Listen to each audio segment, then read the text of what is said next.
ceux qui étaient les plus récurrents pour bâtir mon travail qui s'intéressait surtout à l'enfermement des femmes au début de l'institution.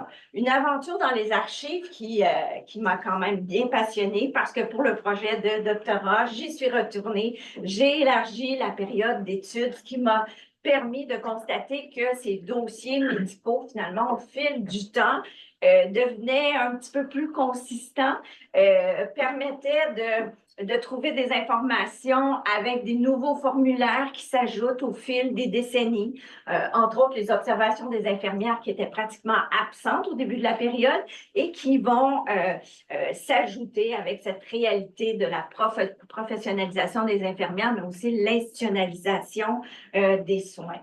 La belle découverte pendant ce travail dans les archives m'a permis de constater qu'il y avait quelques formulaires, mais aussi à l'occasion quelques lettres. Quelques lettres qui ont donné un sens tout particulier à ma thèse de doctorat. Alors, je me suis intéressée aux gens avec cette histoire par le bas, non pas tant pour raconter cette grande histoire de l'institution psychiatrique ou des communautés religieuses qui dirigeaient cet hôpital, l'hôpital Saint-Jean-de-Dieu, mais pour voir comment les gens étaient accueillis, comment les gens étaient traités, et plus spécifiquement, essayer de comparer est-ce qu'il y avait une différence entre les hommes et les femmes qui étaient admis à l'hôpital Saint-Jean-de-Dieu, avec cette réalité où la littérature, surtout féministe, avait tendance à dire que le pouvoir au sein de l'institution appartenait aux hommes et bien entendu, il y avait des rapports de pouvoir et les patients étaient traités différemment s'il s'agissait des hommes et des femmes.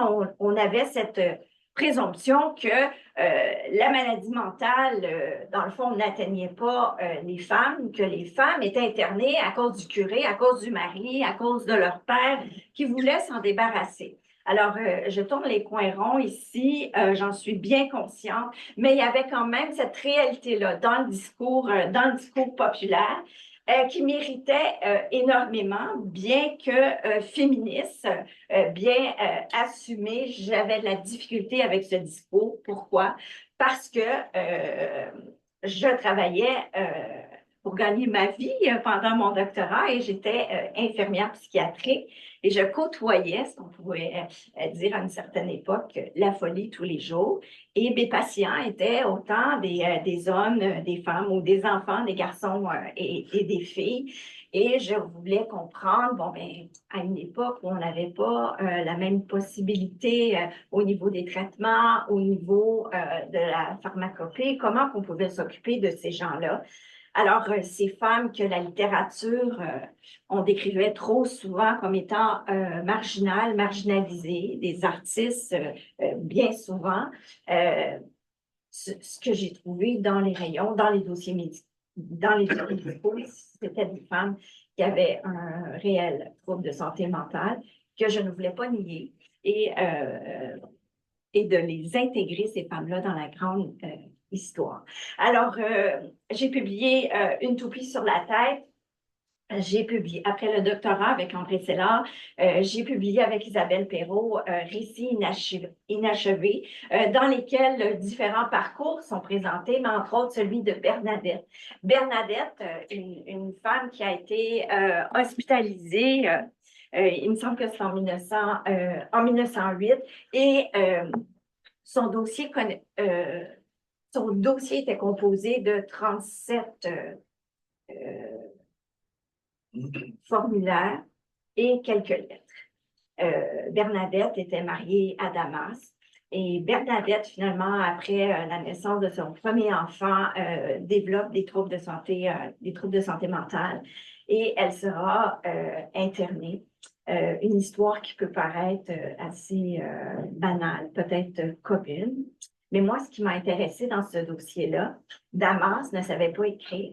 Et j'ai trouvé pendant 25 ans des lettres de Damas écrites par différentes personnes parce que lui ne pouvait pas écrire lui-même. Alors, écrivant aux autorités de l'hôpital pour savoir comment va Bernadette. Est-ce qu'elle va vivre? Est-ce qu'elle va pouvoir sortir? Alors, mon cœur a été touché dans cette histoire-là et ça me permettait un peu de déconstruire cette idée que on abandonnait les femmes. Elles étaient internées, institutionnalisées parce que on voulait s'en débarrasser. Alors, c'est une histoire parmi tant d'autres, mais elle permet de venir balancer un petit peu des propos peut-être trop radicaux concernant cette idée de nier l'existence de la maladie mentale. Euh, Suite à la publication d'une toupie sur la tête, j'ai commencé à recevoir des téléphones, des courriels de gens. Avez-vous croisé le dossier de un tel, tel, tout ça? Bien sûr, j'avais pas le droit de partager mes informations, mais quand même, il y a une dame qui m'a écrit pour me dire qu'elle avait des lettres de sa tante chez elle. Puis là, je me suis dit, des lettres. Alors, première chose, premier réflexe, ne jetez rien. Ne jetez absolument rien. Je ne sais pas quoi faire, mais elle dit, j'ai d'autres choses aussi. J'ai des linges de vaisselle qu'elle a brodés, j'ai ci, j'ai ça. Ne jetez rien. Je ne sais pas quoi faire avec ça, mais si vous pouviez faire des photocopies des lettres, vous pouvez me les envoyer, puis je vais essayer de voir avec l'Institut universitaire de santé mentale de Montréal si c'est possible de garder ces objets que vous avez. Alors, l'histoire de Marguerite Marie a été écrite dans l'histoire de la santé avec cette idée de croiser les données entre ce que je trouvais dans le dossier médical et ce que la famille m'a permis finalement de consulter et d'avoir un autre regard sur qui était Marguerite Marie. Alors, j'avais le regard des infirmiers, des infirmières, des religieuses, des autorités de l'institution dans le dossier. Mais là, j'avais l'opportunité de lire Marguerite Marie, qui savait très bien écrire. Alors, une belle aventure dans les archives, ce croisement des deux provenances d'archives. Ensuite de ça, ben, je me suis intéressée à l'hôpital Montfort, à son département de psychiatrie. Alors là, j'ai fait exprès pour vous mettre une brique de dossier parce que là, il y en a de la matière dans les dossiers. Alors, c'est une révolution, c'est une façon complètement différente de réfléchir comme historienne, comment traiter la source, comment s'organiser avec ces données-là. L'hôpital Montfort, c'est un hôpital général avec un département de psychiatrie. Alors, comment trouver dans tous les archives seulement les dossiers des patients qui ont été admis au département de psychiatrie? Beaucoup de plaisir à jouer dans les archives, à essayer de comprendre comment récupérer seulement ces dossiers-là avec des mesures éthiques un petit peu plus sévères, pointues, rigoureuses au départ là, pour avoir accès à ces dossiers-là. Mais ça a quand même été des formalités qui n'ont pas été si longues, étant donné ce que je connais en ce moment avec un nouveau projet. Alors, recommencer le travail à repérer les dossiers des patients du département de psychiatrie et de créer une base de données pour essayer de regrouper les patients qui ont été admis à plusieurs reprises au département de psychiatrie. Alors, ce que je voyais à l'hôpital Saint-Jean-de-Dieu, dans un dossier, il y avait toute l'information sur le patient, tandis que en consultant le registre d'admission du département de psychiatrie de l'hôpital Montfort, les données sur un patient mais pouvaient revenir 2 ans, 5 ans, 10 ans, 15 ans plus tard. Alors, pour ne pas créer des doublons, on avait un système pour intégrer sur la fiche toutes les informations sur les personnes hospitalisées. Et à partir de ça, on s'est intéressé seulement aux patients qui avaient au moins 3 hospitalisations, puisque je m'intéresse spécifiquement aux personnes avec un trouble de santé mentale grave, soit quelque chose qui ne guérit pas, quelque chose pour lequel on doit faire de la place dans notre vie avec cette réalité-là et qu'il y a des allers-retours assez nombreux vers les soins psychiatriques. Alors, toute une belle petite équipe organisée autour de l'archive. Alors, pour sélectionner, premièrement, les documents, comment les numériser, les caviarder, pour pouvoir par la suite les utiliser. Alors, j'enchaîne avec, un gros plan sur les notes d'observation infirmière. Pour les collègues infirmiers et infirmières qui font de la recherche, j'ai l'impression parfois qu'on est loin de se douter qu'on a une belle source souvent sous les yeux, sous les mains. Il y a une mine d'informations parce que le code professionnel des infirmières oblige les infirmières à inscrire des notes d'une telle façon que beaucoup de choses sont notées. Et peut-être contrairement aux notes des travailleurs et des travailleuses sociales, c'est pas tant ce que l'infirmière fait qui est noté, mais c'est ce qu'elle voit, ce qu'elle entend, ce qu'on lui dit. L'infirmière est quand même une personne pivot au sein des équipes multidisciplinaires. Alors, je ne l'ai pas dit, là, ça m'apparaît une évidence, mais excusez-moi, je vais préciser quand même que le département de psychiatrie a ouvert en 1976. Alors là, je suis un siècle plus tard, là, que ce que je connaissais des dossiers de Saint-Jean-de-Dieu. Alors, les infirmières écrivent des notes assez détaillées qui nous permettent de bien comprendre, bon, mais qu'est-ce qui se passe avec le patient ou la patiente, dans quel état elle est quand, par exemple, elle arrive, est-ce qu'elle est accompagnée, est-ce que la personne est seule. Un travail très intéressant dans les archives.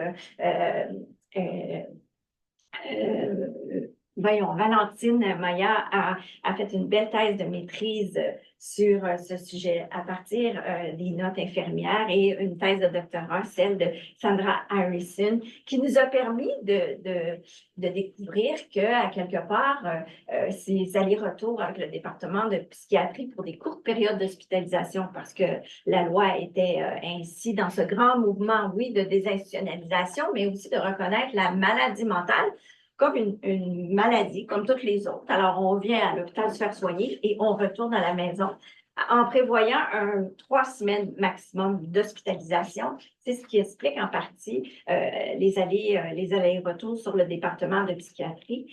Mais ça nous a permis de faire ressortir aussi, puis Sandra Harrison l'a bien documenté dans sa thèse de doctorat, comme quoi souvent, les premières admissions, la personne est bien accompagnée, soit avec ses parents, soit avec son conjoint, soit avec ses enfants. Et au fil des décennies, la personne est de plus en plus seule, finalement, face à cette réalité qui se poursuit. Mais les gens l'ont abandonné, un peu découragé de la situation. J'ai beaucoup travaillé à écrire des parcours de vie psychiatrique à travers surtout ce document-là, les observations des infirmières, pour documenter finalement qu'est-ce que ça représente un parcours de vie. J'ai pu suivre des patients pendant 20 ans, 30 ans, 40 ans, entre autres Gina pendant 40 ans, qui a été documentée dans l'ouvrage écrit avec Marie Lebel, Dérive, cette histoire-là des parcours de vie psychiatrique qui nous permet finalement de réaliser qu'est-ce que c'est de vivre avec un trouble de santé mentale grave. On s'en sort pas. Il y a des bonnes périodes, il y a des moins bonnes périodes. Qui est là quand ça va bien et quand ça va mal? Et que représente l'hôpital psychiatrique? Et encore une fois, je me suis amusée avec ces sources-là à déconstruire un petit peu ce qu'on a tendance à beaucoup écrire sur les soins psychiatriques avec souvent la violence qui accompagne ces soins-là, souvent décrit comme un lieu où on ne veut surtout jamais être hospitalisé. Alors, peut-être quand on n'a pas de problème de santé mentale, c'est facile de voir les traitements peut-être abusifs et la violence qui existe dans ces murs. pour une personne qui est obligée de fréquenter ce département-là, il y a peut-être un autre regard. Il y a peut-être le regard de celui qui a besoin d'aide et qui peut trouver de l'aide au département de psychiatrie quand tous les personnes qui étaient autour sont disparues. Et ça m'a permis de déconstruire cette idée un petit peu que faut pas être hospitalisé en psychiatrie, c'est trop néfaste. Et Gina, entre autres, c'est pas la seule. Gina, elle, c'est à l'hôpital qu'elle se sentait bien, puis elle était très dégourdie, très débrouillarde pour trouver le moyen d'être hospitalisée. Puis quand elle était hospitalisée, de pouvoir rester plus longtemps, parce que c'est là qu'elle retrouvait une certaine sécurité, un calme qui permettait de mieux gérer son anxiété. Mais cette histoire est racontée dans des livres, mais je me suis dit, des livres, quel beau livre, intéressant. J'imagine que vous l'avez tous lu. Non, personne n'a lu. Personne n'a lu. C'est ça la réalité des historiens. On écrit plusieurs articles scientifiques, on écrit des livres, puis on est quatre à les lire. C'est la réalité. Après 20 ans passés dans les archives, je me suis dit comment je pourrais raconter ces archives-là différemment.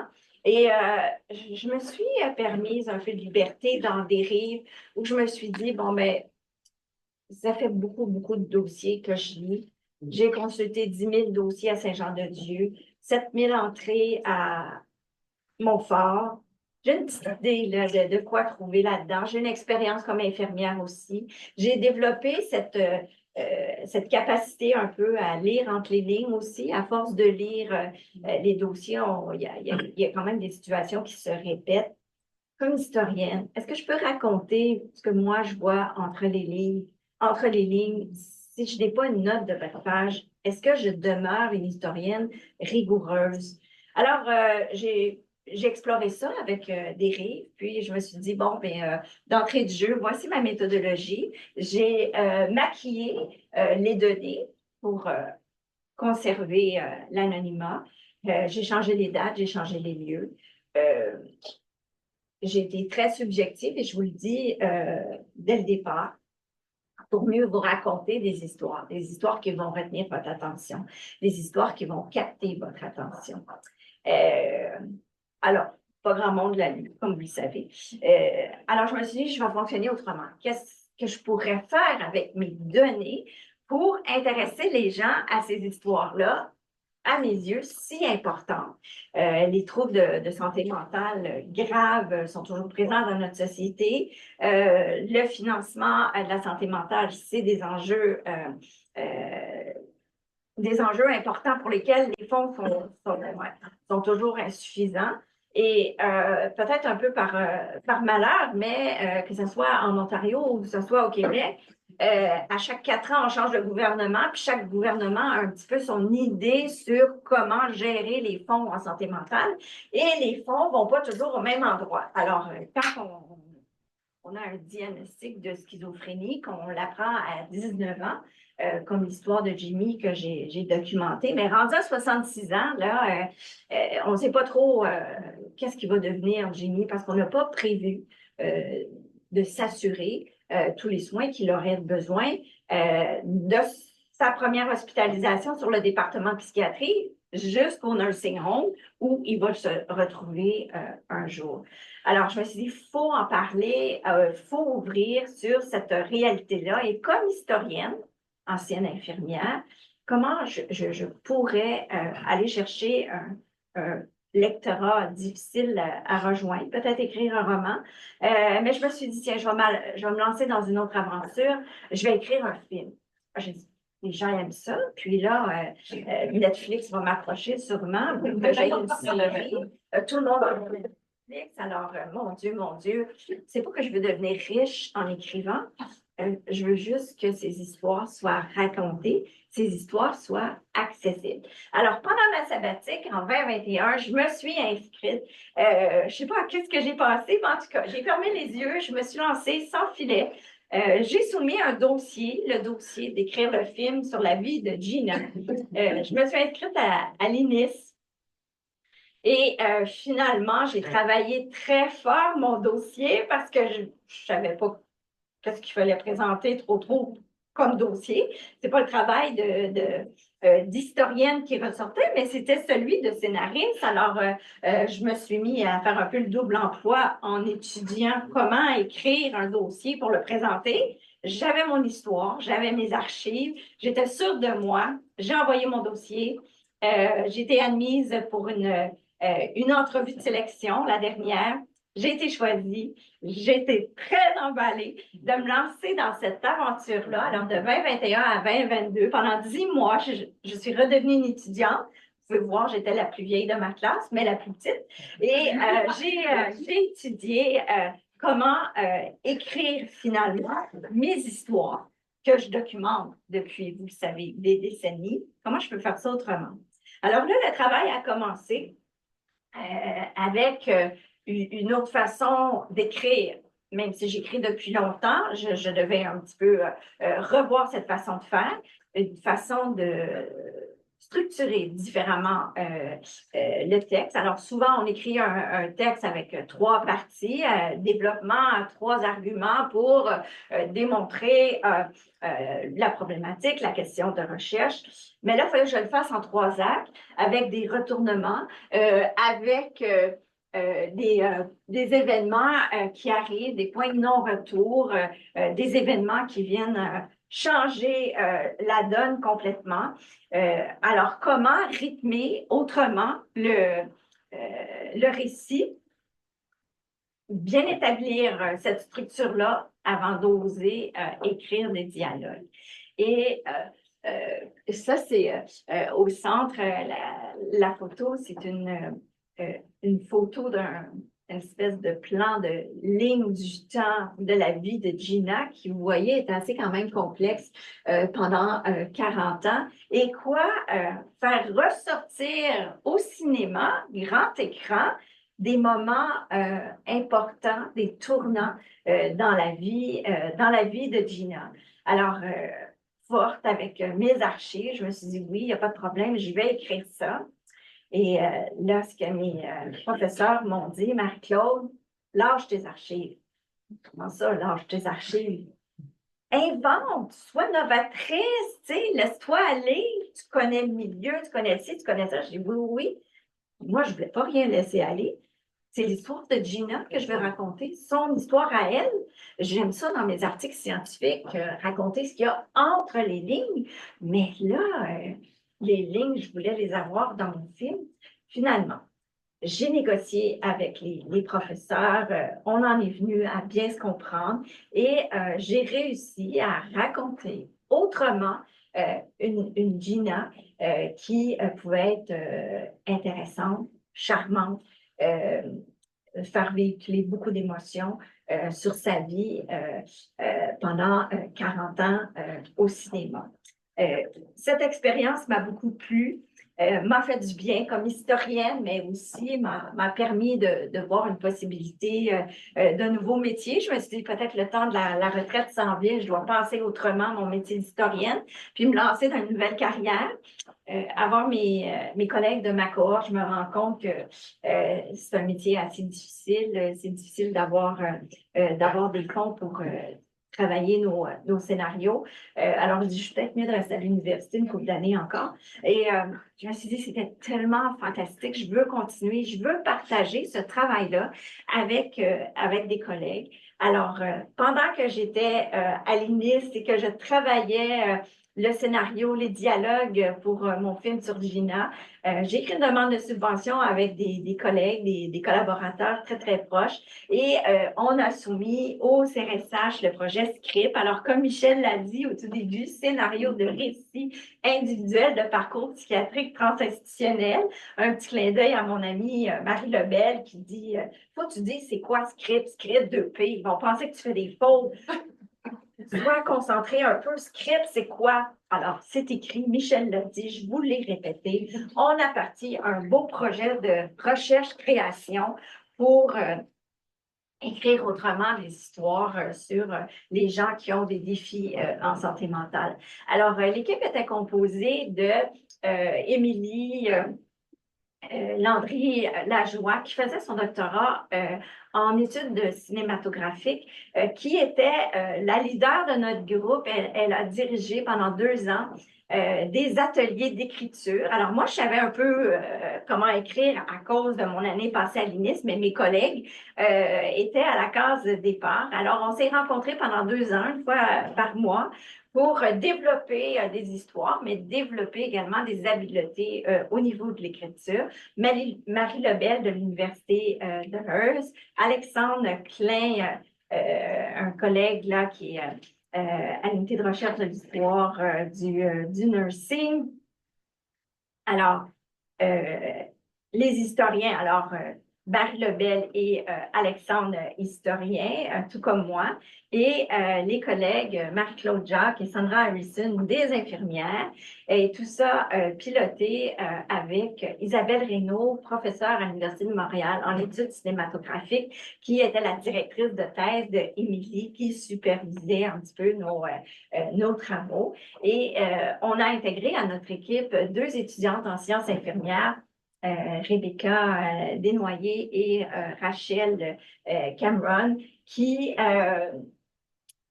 se sont joints à nous pour écrire, elles aussi, un court-métrage.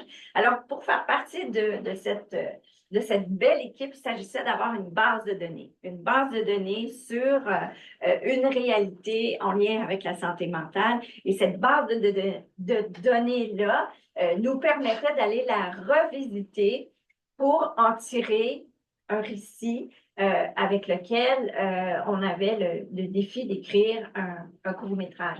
Un court-métrage, ça peut durer entre 6 et 20 minutes.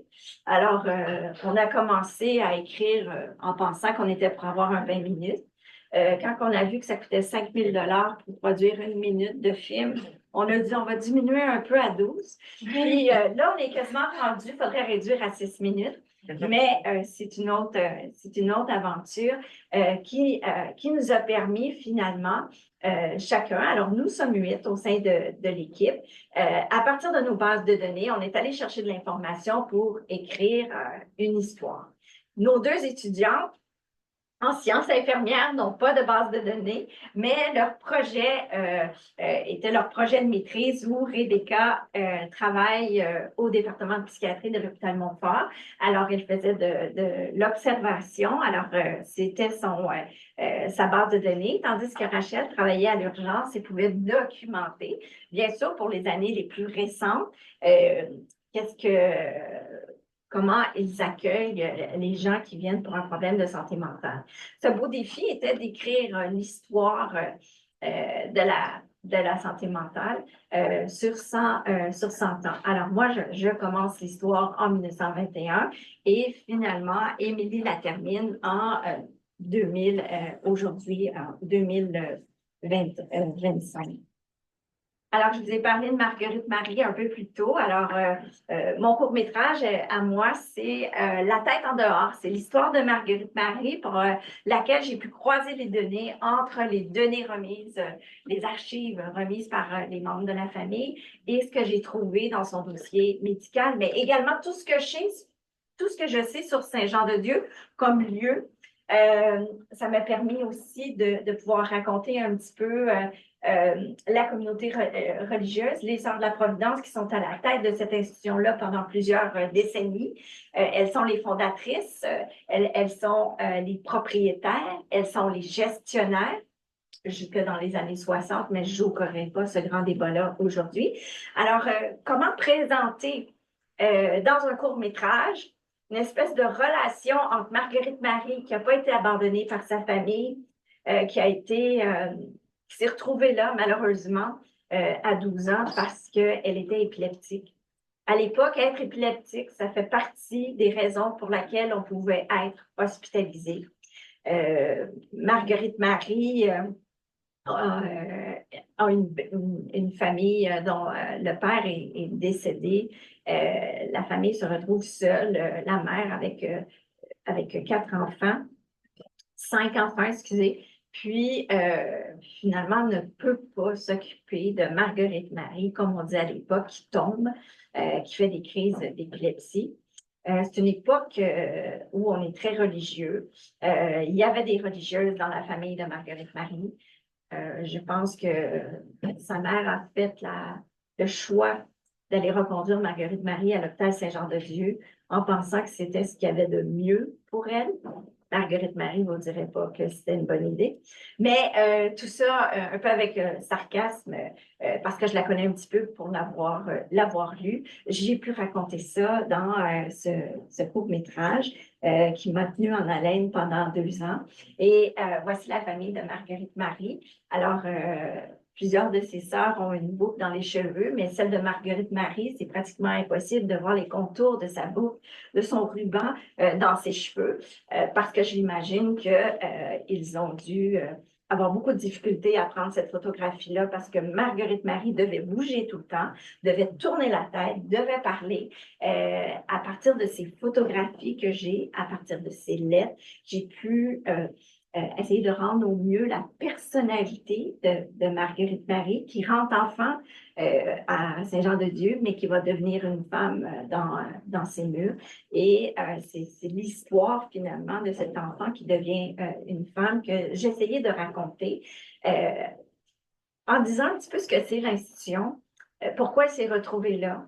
La relation qu'elle avait avec sa famille, la relation qu'elle avait avec les religieuses. Et parfois, c'est pratiquement une phrase retirée des archives que je peux intégrer dans le scénario. Je vous ai montré une photographie avec un travail de petits points. Je sais qu'elle faisait du petit point, je sais qu'elle brodait. Alors, il y a une scène dans le film où justement, elle fait un travail de broderie. Ça permet de voir un peu la complicité entre les patients entre eux, mais aussi avec la communauté religieuse qui a été traitée de façon très, très sévère, comme si c'était juste des personnes qui accueillait les gens pour avoir de l'argent avec aucune humanité, de déconstruire un peu cette réalité. Je pourrais vous en parler longuement, mais j'aimerais peut-être vous entendre un peu. Et ce projet-là, bien, on l'a soumis en partenariat avec Spira de Québec. Une coop de production de films. Et on va voir là si le CRSH sera généreux avec nous. On ne le sait pas. Si on l'a, on part l'aventure pour créer 8 courts-métrages, une série sur 100 ans. Et j'attends les appels de Netflix.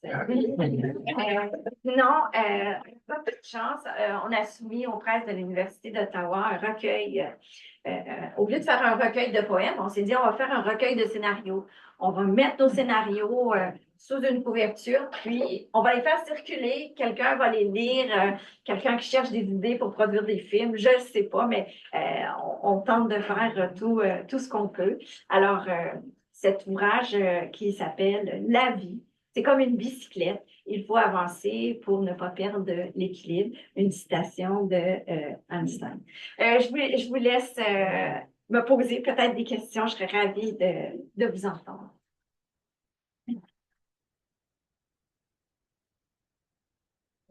Merci Marie-Claude, c'est une intervention absolument passionnante qui nous interpelle beaucoup. J'ai beaucoup de questions pour toi. Je vais peut-être tout de suite, je vois qu'il y a des gens qui veulent sauter dans la mêlée, donc Zach. Oui, bonjour. Moi-même, je participe un peu dans un projet de recherche-création, mais dans le domaine du théâtre. Et je me demandais pour vous, quels étaient les plus gros défis de passer du travail historique au travail artistique et vraiment, pour vous, quel est, disons, le plus gros défi d'écriture en tant que tel? Le plus gros défi, écrire, ça va bien. C'est peut-être de me permettre plus de subjectivité dans mon travail, de quitter un format avec des notes de bas de page. J'étais très minutieuse là, à tout organiser les dates pour que ça fonctionne, puis être le plus près de la réalité que je connais, mais la réalité, elle est biaisée d'une certaine façon parce que je connais seulement ce qui a été rapporté dans le dossier médical.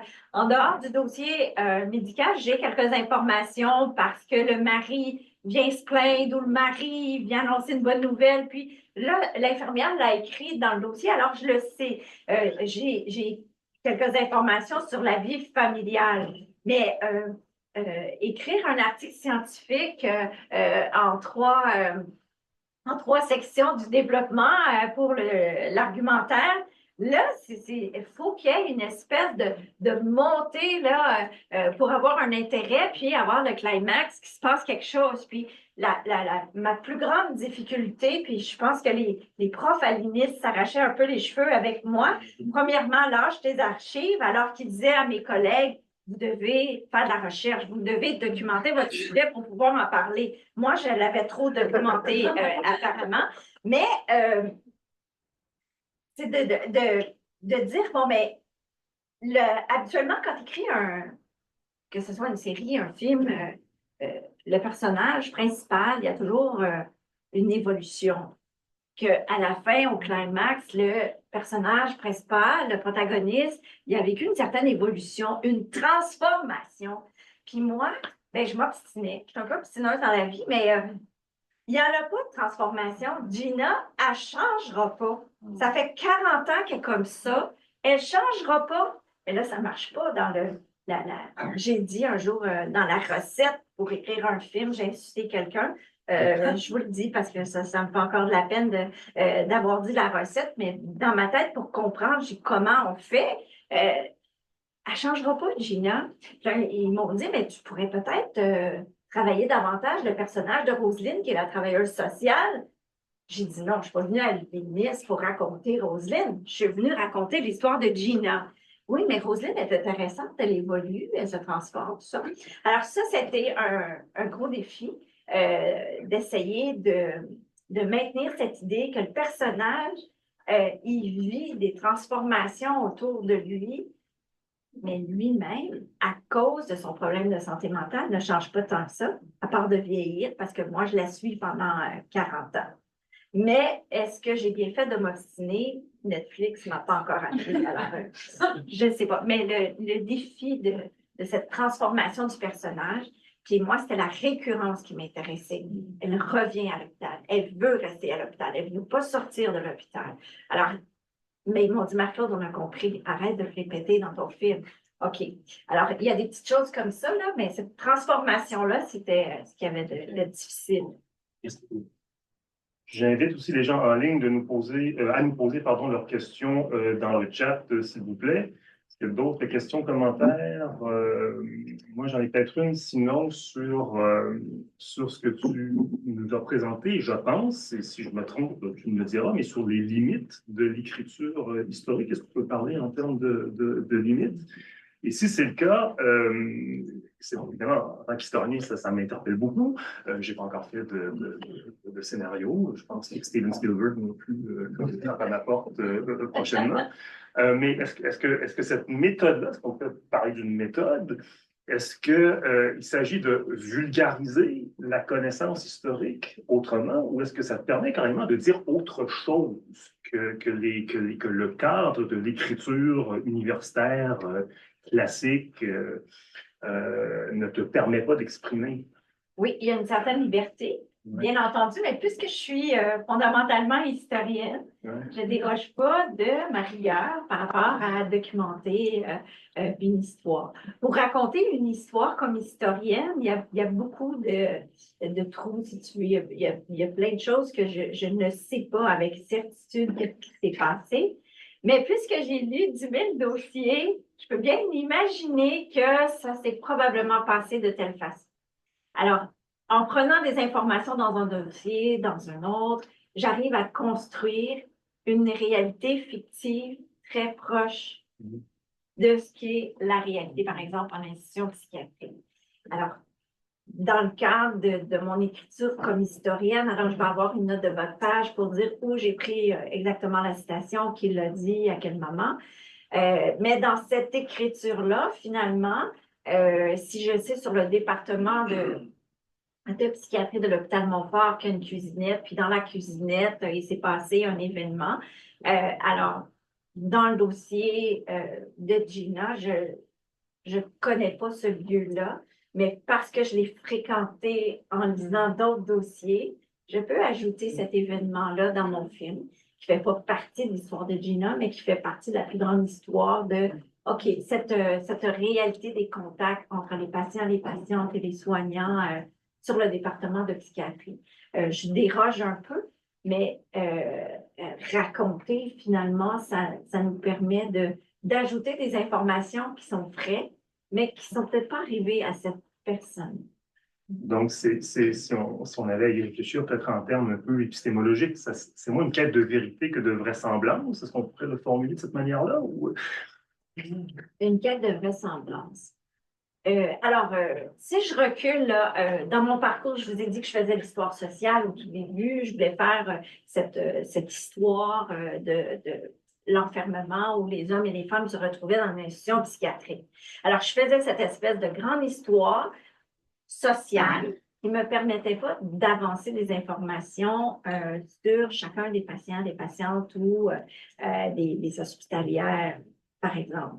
Mais vu que je fais une histoire au ras des pâquerettes, alors une histoire par le bas, qui me permet de documenter des réalités individuelles, c'est pas moins sérieux que de faire de l'histoire sociale et de Non, mais dire, c'était pas ça, voici, c'est tout le sens de ma question. non, mais je le prends pas comme ça, mais je te dis moins sérieux, moins, c'est plus subjectif, mais en même temps, c'est très documenté. Ouais. Oui. Oui, moi, ça fait, tu sais, je t'écoute, je te suis dans ta trajectoire, puis il y a deux choses qui m'ont interpellée dans ta présentation maintenant.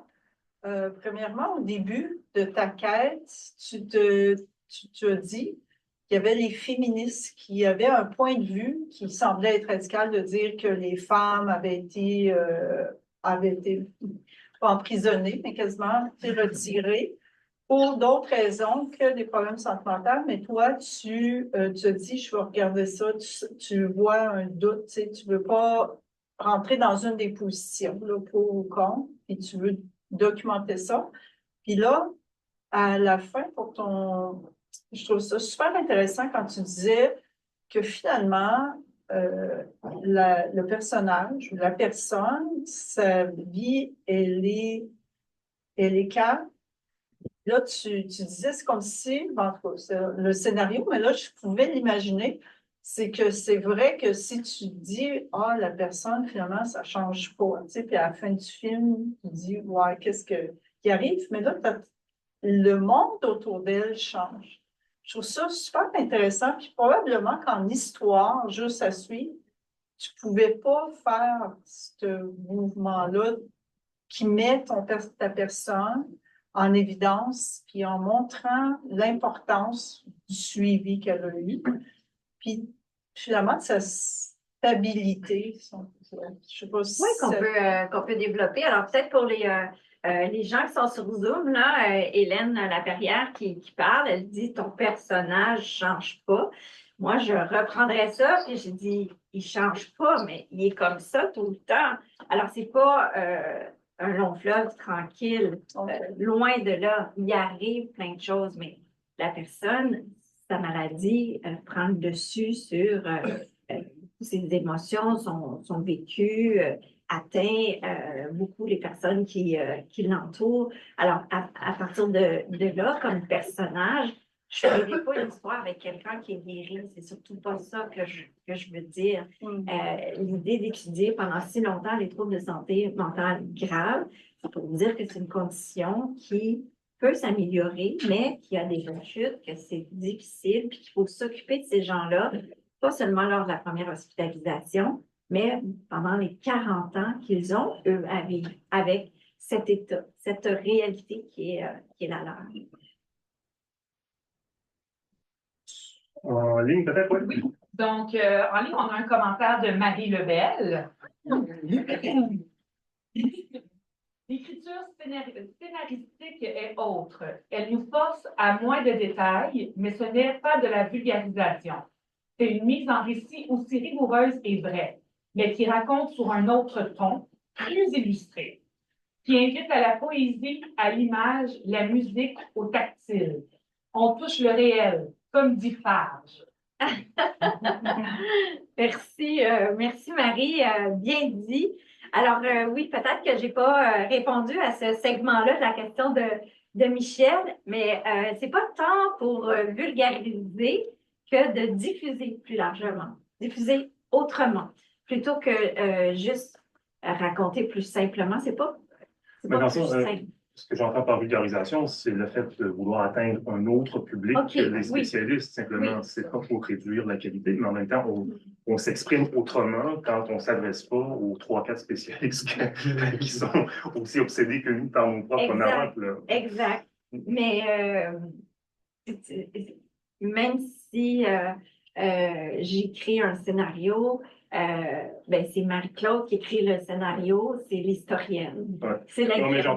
j'entends pas par vulgarisation une perte de rigueur du tout. Non, non, C'est pas d'accord, du tout ça le sens de mon intervention. Je pense qu'il y a peut-être une question. Est-ce que ce serait possible de créer un documentaire? Si c'est plus réel? Parce que C'est plus réel. Ça coûte pas moins cher, ma chère. il y a plus d'avenue. Parce que Pas nécessairement. Là, nous, tout le travail est fait, est prêt. C'est les fonds qui nous manquent, comme tous les projets de recherche. Les projets de recherche avancent si on a les fonds. Mais tu vois, ça, c'est une question qu'on me posait à l'INIS aussi. Pourquoi tu t'es pas dirigé dans le documentaire? Mais c'est pas un documentaire que je voulais faire. C'est vraiment raconter une histoire autrement, toucher les gens autrement. Un documentaire, j'ai déjà participé à des documentaires, des gens qui faisaient des documentaires qui m'invitaient à commenter. Mais là, c'est une autre aventure que je trouve beaucoup plus excitante et qui donne une nouvelle visibilité à ce travail-là qui est fait dans les sources depuis plusieurs années. Mais plus que l'hôpital Montfort, vous touchez, peut-être qu'ils seraient intéressés parce que c'est la communauté francophone, ils ont une nouvelle aile aussi de santé mentale, je pense, à l'urgence.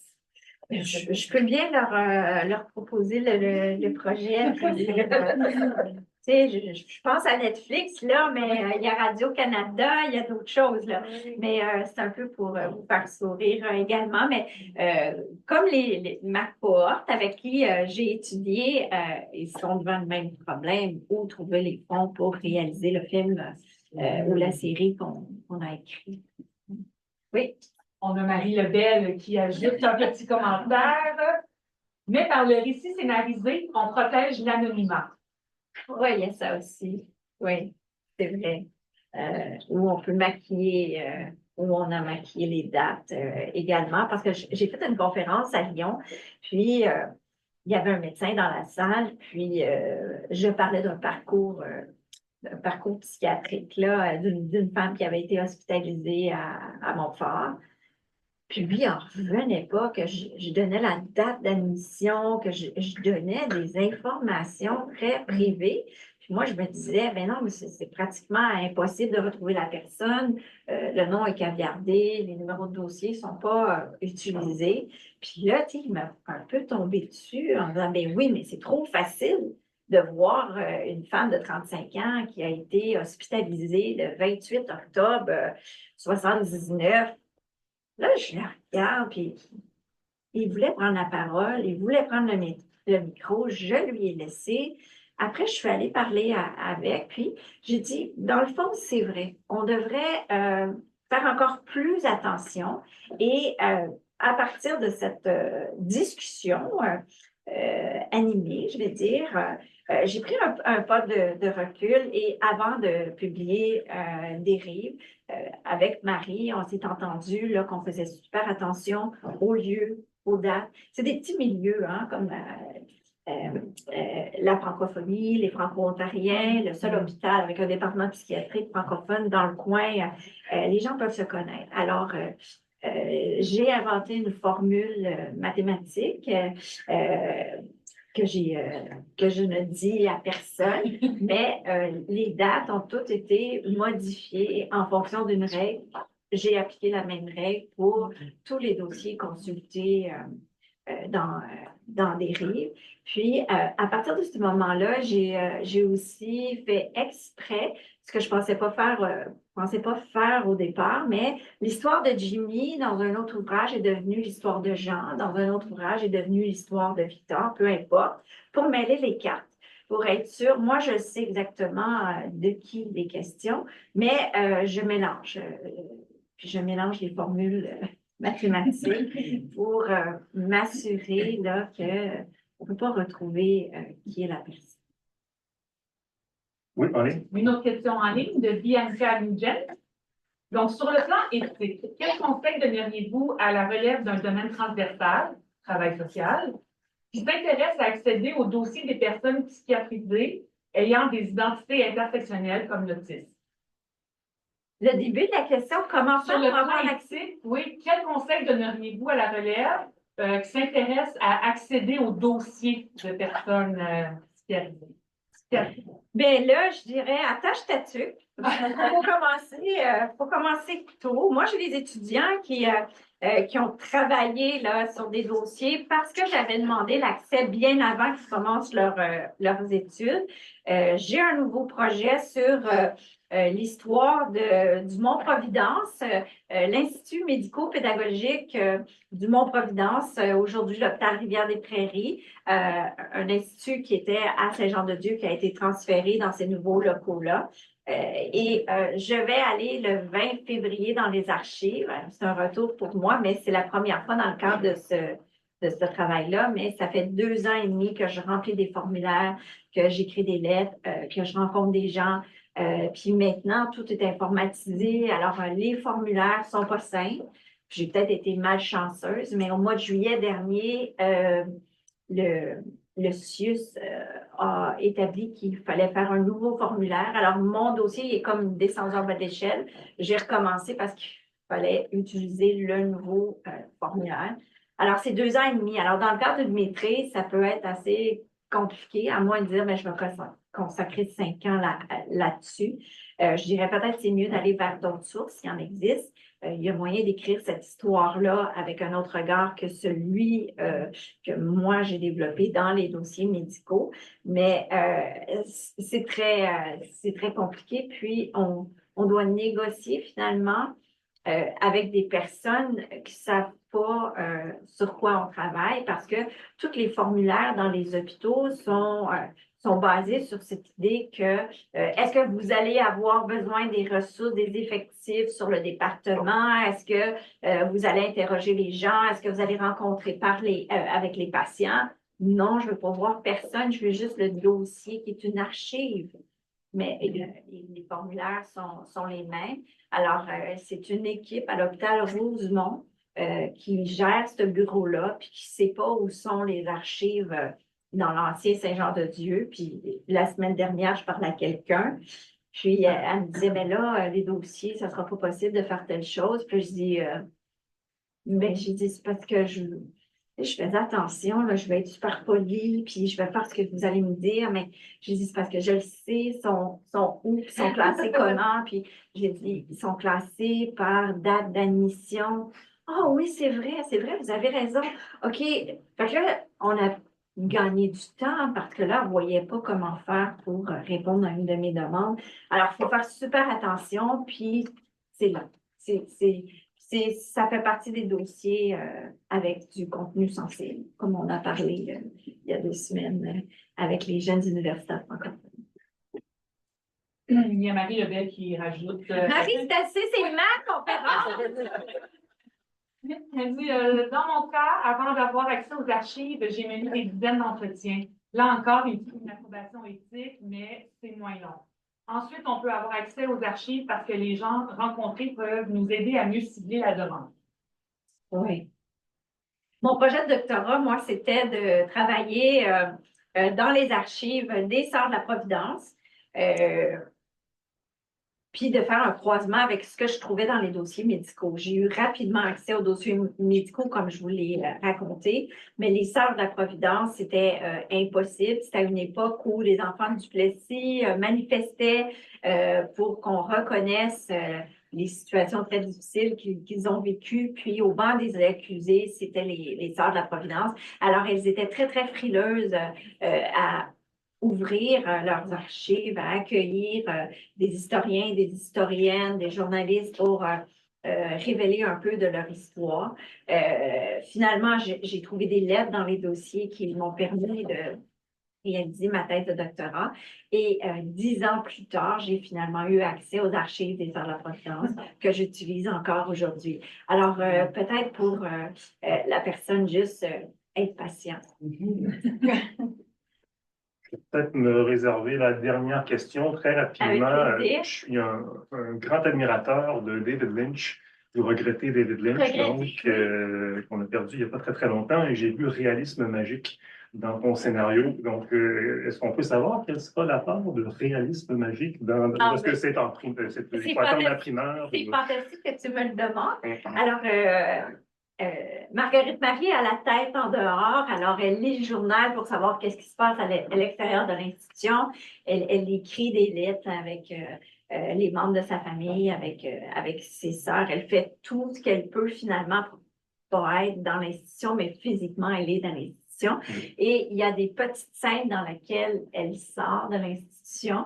Entre autres, il y a une scène où elle se dispute avec une autre patiente, elle veut telle chaise, puis la religieuse la dispute, dit sois raisonnable, Marguerite Marie, puis Marguerite Marie, il faut toujours qu'elle soit raisonnable, puis ça ne tente pas de l'aide, alors elle tourne sa chaise berçante.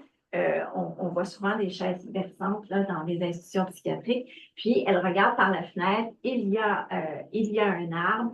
Puis, elle se balance très rapidement sur sa chaise berçante parce qu'elle est fâchée. Puis là, il y a une transition où Marguerite Marie, elle est à l'extérieur. Elle se balance. Je ne sais pas si vous avez remarqué, mais il y avait des photographies où il y avait un gros arbre avec une balançoire. Alors, Marguerite Marie se balance, puis elle voit ses sœurs qui la poussent et elle rit. Alors, ça, c'est un petit segment, mais il y a d'autres segments où on sort de la réalité pour essayer de comprendre un peu à quoi peut penser Marguerite Marie. Marguerite Marie, moi, je le sais, elle est en amour avec Emilio.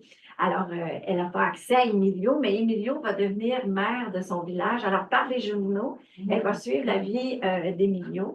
Et alors, j'ai une petite scène que j'ai inventée, mais que là, on sort de l'institution, puis elle vit un petit moment avec Emilio. Encore peut-être une dernière intervention en ligne. Question, commentaire de Heather Murray. Merci pour cette conférence passionnante et je suis désolée de ne pas y assister en personne. Ma fille a un mal de gorge à la maison et tu es son cours de français pour aujourd'hui. J'ai actuellement un livre de Michael Remby, désolé, qui soutient qu'il existe une hiérarchie des sources primaires dans l'histoire de la psychiatrie en faveur des archives plutôt que des écrits publiés par les patients, même si beaucoup d'entre eux ne sont pas très connus et que peu de gens ont écrit à leur sujet. Pensez-vous qu'il existe une hiérarchie des sources primaires dans l'histoire de la psychiatrie?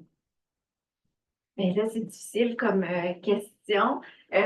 Si je pouvais tomber sur plein de journaux intimes écrits par quelqu'un, je serais bien curieuse d'aller lire ça. Mais encore une fois, mon travail d'historienne fait qu'il y a quand même une distance par rapport à la source. Vu que c'est des sources très difficiles d'avoir accès, bien, je pense qu'il faut imaginer qu'il y a d'autres sources à consulter. Alors, ces sources-là, c'est pas juste les sources primaires, mais c'est des sources privées. Alors, de là, la difficulté à avoir accès. Faudrait que je lise cet ouvrage sur la hiérarchisation des sources. J'ai jamais réfléchi. Il y a des sources primaires, des sources secondaires là, qui sont publiées ou distribuées de façon différente. Mais moi, c'est sûr que mon cœur bat pour les dossiers médicaux. Merci. Merci Heather pour la question.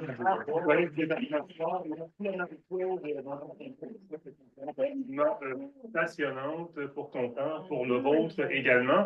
Avant qu'on se disperse, je vous invite donc à consulter cette image. C'est une annonce donc pour notre prochaine activité au CRCCF qui aura lieu le jeudi 27 février à midi, une activité entièrement en ligne dans le cadre de notre série à livre ouvert qui est plutôt consacrée aux publications rattachées au CRCCF. Donc, il y a un dossier thématique publié dans un récent numéro de la revue Men's revue consacrée à l'histoire intellectuelle et culturelle et qui a pour objet la vie musicale dans les années 20 au Québec. On va recevoir tous les collaborateurs, collaboratrices donc, qui ont participé au numéro. Rachel Nadon, Laura Risque, Sandra Bouliane, Pierre Lavoie et Vanessa Blais-Tremblay. Il va y avoir de la musique, ça va se souligner. Donc, je vous invite à y être le 27 février au retour de la semaine de relâche.